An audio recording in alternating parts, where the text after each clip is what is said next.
Good morning class. Last लेक्चरला आपण second चॅप्टरचा लास्ट पॉईंट पाहिला होता, दॅट इज कॉन्सन्ट्रेशन ऑफ सोल्युशनमध्ये थर्ड पॉईंट मोलॅरिटी आणि मोलॅरिटीचे दोन पॉईंट आपण लास्ट लेक्चरला पाहिले होते. आणि use of graph in analysis हा पॉईंट आपण लास्ट लेक्चरला पाहिला होता आणि लास्ट लेक्चरला आपला तो पॉईंट आपला फिनिश झाला होता. ओके, आणि आपण नवीन चॅप्टर सुरू करणार आहे आजच्या लेक्चरला, that is basic analytical techniques. Okay, important point आहे basic analytical techniques. Okay, let's see. First of all, what is mean by analytical chemistry? The branch of chemistry which deals with the study of separation, identification, qualitative and quantitative determination of the composition of different substances. Okay, so they are called as a analytical chemistry. आणि third chapter आपलं basic analytical techniques. आता analytical केमिस्ट्रीमध्ये काही technique use करतो. Okay, आता technique use करताना आपण कशासाठी करतो, तर आपल्याला जे काही डिझायर प्रोडक्ट आपल्याला मिळवायचे, ओके, केमिकल रिॲक्शनमध्ये जे काही प्रोडक्ट फॉर्म होणार आहे आपलं, ते प्रोडक्ट फॉर्म करायसाठी काही टेक्निक यूज करतो. That is called as a analytical techniques. Okay, आता which are that analytical techniques we have to study one by one. Chemical substance जो आपल्याला मिळतो नेचरमध्ये, तो इम्प्युअर फॉर्ममध्ये आहे. फॉर एक्झाम्पल, जे काही मेटल्स आहेत, फॉर एक्झाम्पल आयर्न आहे, कोबाल्ट आहे, निकेल आहे, किंवा कॉपर आहे, गोल्ड आहे, सिल्वर आहे, हे जे मेटल्स आहेत ते मेटल्स कसे इम्प्युअर फॉर्ममध्ये मिळतात आपल्याला इनसाइड द अर्थ क्रस्ट. आणि मग ते आपल्याला प्युअर करायचे, म्हणजे ते क्रूड फॉर्ममध्ये मिळतात आपल्याला आणि ते आपल्याला प्युअर करायचे. ते प्युअर करताना आपण काय करतो, लॅबमध्ये त्याला सिंथेसाइज करतो. आणि सिंथेसाइज केल्यानंतर मग त्याच्यावरती प्रोसेस करतो आणि प्रोसेस केल्यानंतर त्याचं कन्व्हर्जन इम्प्युअर टू प्युअर करतो आपण, इम्प्युअर टू प्युअर करतो. सो क्रूड फॉर्ममध्ये, इम्प्युअर फॉर्ममध्ये आपण त्याला प्युअर फॉर्ममध्ये आणतो. That is the methods of purification. Okay, प्युरिफिकेशनचे काही मेथड आपण यूज करतो त्याच्यामध्ये. ओके, त्याच्यामध्ये पहिला पॉईंट आहे आपला बेसिक ॲनालिटिकल टेक्निकमध्ये purification of solid. Purification of solid. आता सॉलिडला काय करायचं, आपल्याला प्युरिफाय करायचं. सॉलिडला काय करायचं, प्युरिफाय करायचं. So let's see purification of solid. Solid सबस्टन्समध्ये दोन टाईपच्या इम्प्युरिटीज आहेत. आता प्युरिफिकेशन म्हणजे काय, प्युअर करायचं. त्याला प्युअर करायचं म्हणजे तो ॲक्च्युली इम्प्युअर फॉर्ममध्ये असेल म्हणून आपल्याला त्याला प्युअर फॉर्म करायचं. प्युअर सबस्टन्स आपल्याला प्युअर करायचा नाही, लक्षात ठेवा. इम्प्युअर फॉर्म आहे तर इम्प्युअर फॉर्मचं आपल्याला प्युअर फॉर्ममध्ये त्याला कन्वर्ट करायचं. सो सॉलिडचं प्युरिफिकेशन पाहतो इथं आपण, पहिला पॉईंट आहे. आणि सॉलिडमध्ये दोन टाईपचे इम्प्युरिटीज असतात. एक आहे सोल्युबल इम्प्युरिटीज आणि दुसरे आहे insoluble impurities. Soluble impurities and second type of impurity is a insoluble impurities, that is called as a not soluble impurity. Okay, आता पहिल्यापेक्षा सोल्युबल इम्प्युरिटीपेक्षा इनसोल्युबल इम्प्युरिटी सेपरेट आउट करणं फार इझी आहे. Okay, second type impurity can be separate easily by using suitable solvent to dissolve the main compound when the impurities remain undissolved in the and can be separated by simple process called filtration. आता filtration म्हणजे काय, तर filter करायचं त्याला आपल्याला. Okay, आता फिल्ट्रेशनमध्ये काय करतो आपण जनरली. सो फिल्ट्रेशन टेक्निक काय, तर जी काही डिझॉल्व इम्प्युरिटीज आहे, आता डिझॉल्व इम्प्युरिटीजपेक्षा ज्या इम्प्युरिटीज अनडिझॉल्व आहे, अनडिझॉल्व म्हणजे इनसोल्युबल फॉर्ममध्ये आहेत, insoluble form in the solid, so we can separate out it. We can separate out it by using filtration technique. आता फिल्ट्रेशन टेक्निक काय, तर simple.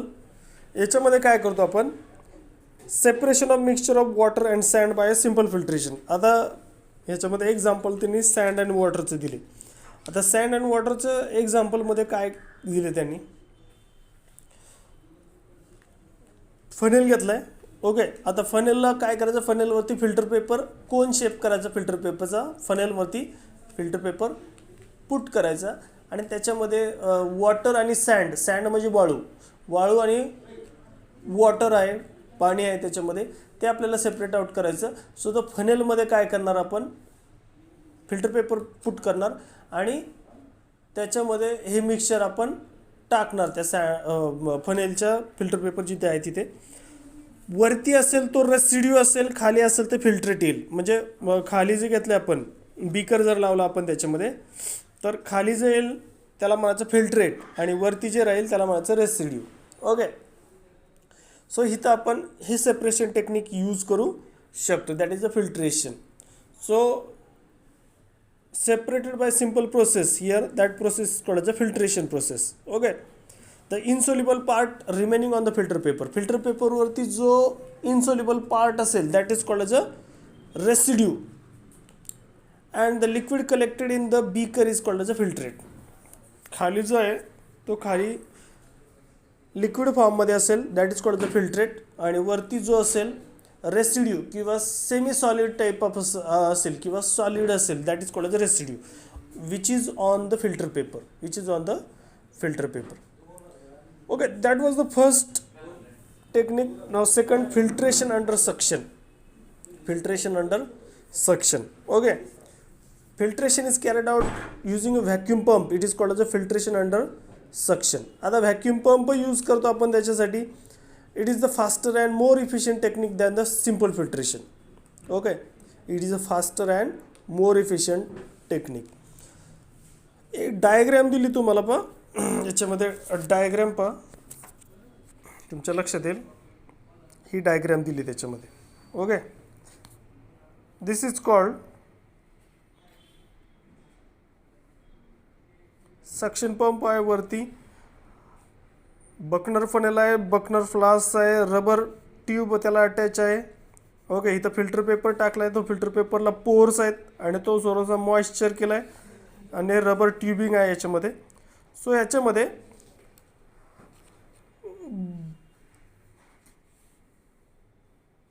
Filtration under suction. When filtration is carried out a vacuum pump, it is called as a filtration under suction. Okay, Buchner funnel याच्यामध्ये the assembly for filtration under suction consists of thick wall conical flask. हा जो आहे ना, हा thick wall conical flask आहे with side arm. हा जो आहे तो साइड आर्म आहे, याचा कोनिकल फ्लास्कचा साइड आर्म आहे. The flask is connected to the safety bottle by a rubber tube through the side arm. Okay, side आर्मने त्याला तर आपण त्याला कनेक्ट केला आहे. A special porcelain funnel called Buchner funnel is fitted on the conical flask with the help of rubber cork as shown in the figure. Okay, या फिगरमध्ये जो दिले आहे ना, so this is called Buchner flask or Buchner funnel. Okay, this is the Buchner funnel. Buchner फ्लास्कला आपण connect केला आहे. Okay, the Buchner funnel has a porous circular bottom. इथं पोरस सर्क्युलर बॉटम त्याच्यामध्ये पुट केलं आहे. The circular filter paper on the correct size is place on the circular पोरस बॉटम. याच्यावरती काय केलं आहे, सर्क्युलर आपण फिल्टर पेपर त्याच्यामध्ये पुट केला आहे आणि त्याला थोडा आता मॉइश्चर केलं आहे. त्याच्यामध्ये थोडंसं वॉटरचे काही ड्रॉपलेट्स आपण त्याच्यामध्ये टाकलेत जेणेकरून हा काय होईल, मॉइस्चर होईल. Suction is created by starting the pump and filtration is carried out. आता त्याला काय करायचं, इलेक्ट्रिसिटी बरोबर कनेक्ट करायचं. सो सक्शन स्टार्ट होईल and crystals are collected on the filter paper and filtrate in the flask. इथं आपल्याला काय मिळेल, क्रिस्टल मिळतील फिल्टर पेपरवरती आणि फिल्ट्रेट कुठे मिळेल, इथे आपल्याला फिल्ट्रेट मिळेल. Okay, so this technique is called as a filtration under suction. Okay, पुढचा पॉईंट आहे आपला, that is crystallization. Okay, so let's start with the crystallization. आता crystallization म्हणजे काय, क्रिस्टल फॉर्म करायचे. when a crude solid is made of mainly of one substance and has some impurities, it is purified by the process of crystallization. म्हणजे सॉलिडमध्ये काही impurities असतील तर that can be purified by the crystallization technique. Okay, त्याच्यामध्ये पहिला आहे preparation of saturated solution. Preparation of saturated solution. A saturated solution is a solution which cannot be dissolved additional quantity of solute. याच्यामध्ये additional quantity of solute आपण add करू शकत नाही, त्या सोल्युशनला काय म्हणायचं, saturated solution. Saturated solution of crude solid is prepared by boiling it in a small but sufficient quantity of suitable solvent. Suitable solvent त्याच्यामध्ये टाकायचं आणि त्याला बॉईल करायचं. On doing that solid forms almost saturated solution, but the solution is not saturated with respect to the soluble impurity as they are small in proportion. आता याच्यामध्ये काय करायचं, त्याला सबस्टन्सला काय करायचं, प्रॉपर सॉल्व्हंटमध्ये बॉईल करायचं. सेकंड पॉईंट आहे सॅच्युरेटेड सोल्युशन प्रिपेअर केलं. Second hot filtration. The above solution is quickly filter. आता हॉट सोल्युशन काय करायचं, फिल्टर करायचं. Filtration under suction allows rapid filtration, undissolved impurity get remove in the process as residue. Hot असतानाच remove जर केला आपण, filter जर केला तर त्याच्यामध्ये रेसिड्यूज बाहेर निघून जाईल. आणि थर्ड स्टेपमध्ये कूलिंग ऑफ द फिल्ट्रेट. फिल्ट्रेटला काय करायचं, कूल करायचं. The hot filtrate is allowed to cool. Solubility of the substance decreases with lowering of temperature. As a result, filtrate becomes super saturated with respect to main dissolved solute. The excess quantity of the dissolved solute comes out of the solution in the form of crystal. The dissolved impurities, however, do not super saturate the solution as their quantity is small. These continue to stay in the solution in dissolved state even on cooling. The separated crystals are therefore free from soluble impurities as well. Okay, आता याच्यामध्ये cooling of the filtrate. जो filtrate आपल्याला मिळाला त्याला cool केलं तर त्याच्यामध्ये जे काही इम्प्युरिटीज आहेत त्या इम्प्युरिटीज आपल्या रिमूव्ह होईल. ओके, कारण आपण त्याला हॉट असतानाच फिल्टर केलं आहे. आणि लास्ट आहे फिल्ट्रेशन. यालाच काय करायचं, the crystal of the pure substance are separated by filtration. Filter पेपरने फिल्टर केलं. The filtrate obtained is called as a mother liquor. Okay, so त्याच्यामध्ये पुढचा पॉईंट आहे चॉईस ऑफ द सॉल्व्हंट. आता याच्यामध्ये सॉल्व्हंट चॉईस करताना पहिल्यांदा तर कंपाऊंड टू बी क्रिस्टलाइज. ज्या कंपाऊंड आपल्याला क्रिस्टलाइज करायचं आहे, it should be the least or sparingly soluble in the solvent. सॉल्व्हंटमध्ये तर कसं पाहिजे, स्पॅरिंगली सोल्युबल पाहिजे at room temperature. Second, solvent should not react chemically with the compounds to be purified. ज्या कंपाऊंडवर तो रिॲक्ट नाही झाला पाहिजे. आणि solvent should be volatile. Volatile म्हणजे काय, तो इझिली रिमूव्ह झाला पाहिजे. म्हणजे आज आपण जसं पेट्रोल आहे व्होलाटाईल आहे तसं ते रिमूव्ह होऊन जाईल. ठीक आहे. सो इथं आपला इंट्रोडक्टरी पार्ट आपण याच्यामध्ये 2 टेक्निक पाहिल्या. पहिला आपण फिल्ट्रेशनचा पाहिला, प्युरिफिकेशन ऑफ सॉलिडमध्ये, purification of solid by using filtration. आणि सेकंड पाहिला आपण क्रिस्टलायझेशन. ओके, सो उद्याच्या लेक्चरला आपण त्याच्या पुढचा पॉईंट घेऊया. ठीक आहे, इंट्रोडक्टरी पार्टच आहे. ॲक्च्युली याच्या एक्सपेरिमेंट ज्यावेळेस होईल त्यावेळेस ते डिटेलमध्ये समजेल. असं थेरोटिकली फारसा इझिली समजणार नाही. आपलं प्रॅक्टिकल ज्यावेळेस स्टार्ट होतील त्यावेळेस आपण ते डिटेलमध्ये घेऊया. ठीक आहे, उद्याच्या लेक्चरला आपण क्रिस्टलायझेशनचा पुढचा पॉईंट आपण पाहतोय, that is fractional crystallization and simple distillation. Okay, crystallization and distillation उद्याच्या लेक्चरला आपण घेऊया. ठीक आहे, थँक्यू.